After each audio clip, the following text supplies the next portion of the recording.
भीख मांगने लग जाएं या कुछ और करें। अवेयरनेस जिसकी शहजाद बात करें, जिस अवेयरनेस की बात करें, किस तरह से डेवलप की जा सकती है और हुकूमत पाकिस्तान को कितना अमली इक़दाम करने की ज़रूरत है इस मामले में? देखिए, सिलसिला शुरू हुआ था 70s में, जब 70s में पासपोर्ट की कीमत कम की गई, वीज़े कि ज़्यादा वीज़े खोले गए। उसकी स्प्रेड क्या थी? स्प्रेड ये थी कि यहाँ आपके पास वो जॉब्स अपॉर्चुनिटीज़ नहीं थी, तो लोगों को एक नौकरी के ज़राए मिले, और उसमें जैसे शहजाद कह रहे थे कि सबसे ज़्यादा लेबर गई और लाखों की तादाद में लोग गए। प्रॉब्लम हमारे यहाँ उस वक्त से आज तक क्या रही है कि आपके जो कॉन्सुलेट्स हैं ये पॉलिटिसाइज्ड हैं, ये वो काम ही नहीं करते जो काम इन्हें करना चाहिए। इन्हें इन सारी चीज़ों पे नज़र रखने की ज़रूरत है कि कौन से पाकिस्तानीज़ हैं, किस तरह की, जैसे अब यही जैसे अब अभी मिसालें दी गई, और बहुत सी इवन क्रिमिनल एक्टिविटीज़ में आप देखें कि सऊदीज़ या इवन अरब कंट्रीज़ में कितनी जेलों में पाकिस्तानी हैं, वो किन किन क्राइम्स में मुलव्वस हैं, कौन कौन के उसमें वीज़े की अलग प्रॉब्लम्स हैं, दीगर अलग प्रॉब्लम है। ये आपके कॉन्सुलेट करते क्या हैं, ये आपकी एम्बेसीज कर क्या रही हैं? इनका कभी किसी ने हिसाब लिया कि ये किस तरह, क्या सबसे ज़्यादा तो अवेयरनेस का रोल इनका बन सकता है। फिर यहाँ से जो जैसे स्किल्ड लेबर, बिल्कुल ये बात ठीक है कि आप ट्रेन करके लोगों को भेजें।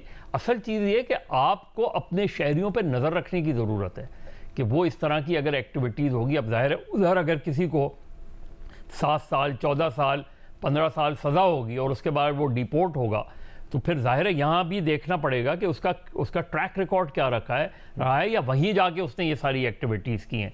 इन सारी चीज़ों को हमने कभी भी इन चीज़ों की तरफ दो। दूसरा प्रॉब्लम आप क्या है, जैसे अब मुझे नहीं समझ में आई कि जो अभी एक ब्रिटिश जर्नलिस्ट था, आप उसका वो इंटरव्यू कैंसिल कर देते कि वो जो इंटरव्यू उसने इमरान खान साहब के साथ इंटरव्यू करने के लिए उसने दरख्वास्त दी थी, वीज़ा कैंसिल कर दिया।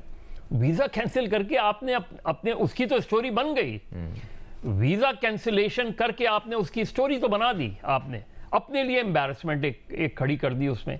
आप वीज़ा कैंसिल करने के बजाय उसका इंटरव्यू कैंसिल कर देते, ख़त्म हो जाती बात, आगे चीज़। तो बेसिकली जो ये इशू है ये बहुत सीरियस इशू है। इसका ताल्लुक सिर्फ अरब कंट्रीज, सिर्फ यूएई से नहीं है, इसका ताल्लुक आपकी दीगर ममालिक में जो पाकिस्तानी है, और इसमें सबसे इंपॉर्टेंट रोल आपके कॉन्सुलेट और एम्बेसीज का है। भट्टी साहब।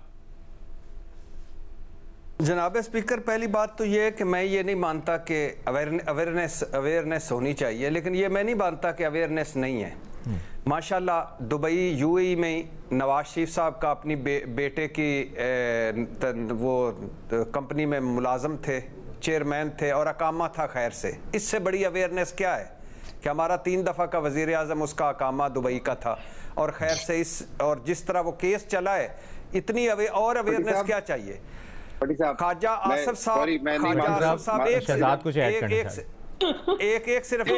जुमला फिर उसमें अप्रिशिएट करना चाहता हूँ भट्टी साहब को एक चीज, इसके बाद आप प्लीज सवाल कंटिन्यू कीजिएगा कि दूर दूर तक नहीं सोचा जा सकता था कि इस सवाल में नवाज शरीफ को आपको कैसे लेकर आएंगे। यही आर्ट है। शुक्रिया सर। नहीं शुक्रिया सर, मैं असल में आपने बजा फरमाया, लेकिन अवेयरनेस की चूंकि बात हुई, पहले मेरे ज़हन में भी नहीं था, चूंकि बात अवेयरनेस की हुई, मैंने कहा इतनी अवेयरनेस हो चुकी है। अच्छा, ख्वाजा आसिफ साहब, हुनरमंद, इनके अकामे में लिखा हुआ था हुनरमंद मजदूर नंबर 303। अब इससे बड़ी और मजे की बात है, इनको नहीं किया गया, इनके अकामे नहीं खत्म किया गया कि ये किसी मुल्क में सियासत कर रहे हैं, ओहदे हैं इनके पास। सवाल कुछ यूं है कि हुकूमत पाकिस्तान को क्या कवानीन बनाने चाहिए? सर, हुकूमत पाकिस्तान ने नवाज शरीफ साहब के लिए क्या कर लिया, ख्वाजा आसिफ साहब के लिए क्या कर लिया, और फिर माशाल्लाह पैमरा कवानीन भी हैं, हद के इज्जत के पुराने कवानीन भी हैं, FIA भी है, पुलिस भी है, हद के इज्जत का नया कानून और ट्रिब्यूनल्स भी बन रहे हैं, पीका एक्ट और पीका की अदालतें भी बन रही हैं, साइबर क्राइम एजेंसी भी बन रही है।